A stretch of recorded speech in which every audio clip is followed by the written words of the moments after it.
आज दलितों के मुद्दे पर चर्चा हुई। विपक्षी दलों ने देश भर में दलितों के उत्पीड़न पर चिंता जताई तो सरकार की तरफ से कहा गया कि वो दलितों के मुद्दे पर बेहद संवेदनशील है और पिछले 2 सालों में दलितों के कल्याण के लिए केंद्र सरकार की तरफ से कई कदम उठाए गए हैं। राज्यसभा में गुरुवार को विपक्षी दलों द्वारा गुजरात के ऊना सहित देश भर में दलित उत्पीड़न की बढ़ती घटनाओं पर गहरी चिंता जताए जाने के बीच सरकार ने कहा कि एनडीए सरकार दलितों के मुद्दे पर बेहद संवेदनशील है और पिछले 2 साल में उनके कल्याण के लिए कई कदम उठाए गए हैं।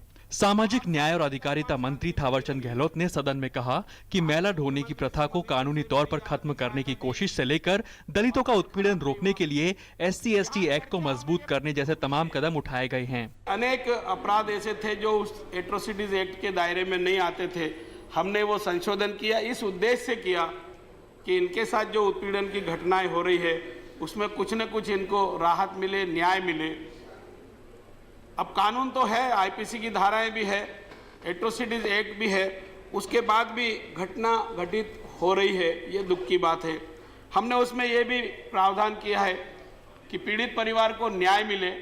सदस्यों की ओर से गुजरात के ऊना की घटना पर चिंता जताए जाने पर उन्होंने कहा कि गुजरात सरकार ने इस पर फौरन ही कदम उठाए। गुजरात की घटना पर तो हम कर रहे हैं, वो दुखद है, निंदनीय घटना हुई है, नहीं होना चाहिए। इस संबंध में बहुत सारी चर्चा हो गई। वहाँ की सरकार ने त्वरित कार्रवाई की है, कठोर कार्रवाई करने का काम किया है। आईपीसी की धारा 307, 323, 324 आदि अनेक धाराएं लगी है। इसके साथ ही साथ पीड़ित परिवार के लोग दलित वर्ग से हैं, इसलिए एट्रोसिटीज एक्ट भी लगा है। इससे पहले चर्चा के दौरान विरोधी दलों के सदस्यों ने देश के तमाम हिस्सों में हुई ज्यादतियों का मसला उठाया और सरकार से कड़े कदम उठाने की मांग की। राष्ट्रपिता महात्मा गांधी जी, सरदार वल्लभ भाई पटेल और बाबा साहेब आम्बेडकर, इन्होंने जिस तरह से आज़ादी मिलने के बाद, आम्बेडकर जी ने भी आज़ादी मिलने के बाद सरदार वल्लभ भाई पटेल और राष्ट्रपिता महात्मा गांधी जी ने जिन उसूलों, जिन सिद्धांतों को ये करने की कोशिश की है, मेरा ख्याल से इसकी रक्षा करने की हम सबकी जिम्मेदारी है। I am happy under the leadership of Prime Minister Narendra Modi, we are trying also to achieve what can be described as the democracy of aspirations. आकांक्षा का जनतंत्र बन रहा है और समाज के हर किसी को अभी सपना देखने की, सपने को साकार करने की एक हिम्मत जुटी है, एक आकांक्षा बनी है, मैं मानता हूं। और इसीलिए आज की तारीख में ऊना जैसी घटनाओं को अगर हमें वाकई में एक इतिहास में से मिटा देना है और अंत में आगे चलकर इस तरीके के प्रसंग नहीं आने हैं, तो ये एस्पिरेशनल डेमोक्रेसी को बढ़ावा देना चाहिए।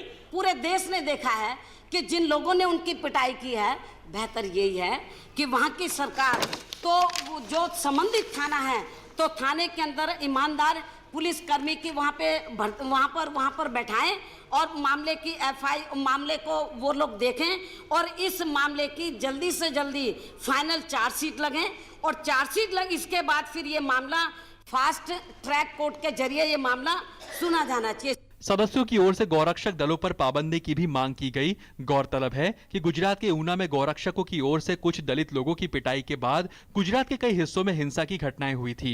इस घटना पर बुधवार को संसद में हंगामा भी हुआ था। राज्यसभा में सरकार ने साफ कर दिया कि वो दलितों के हितों को सर्वोच्च प्राथमिकता देती है और उनके हितों के कल्याण के लिए कोई कोर कसर नहीं छोड़ रही है। पार्लियामेंट टीम के साथ news night desk, DD news.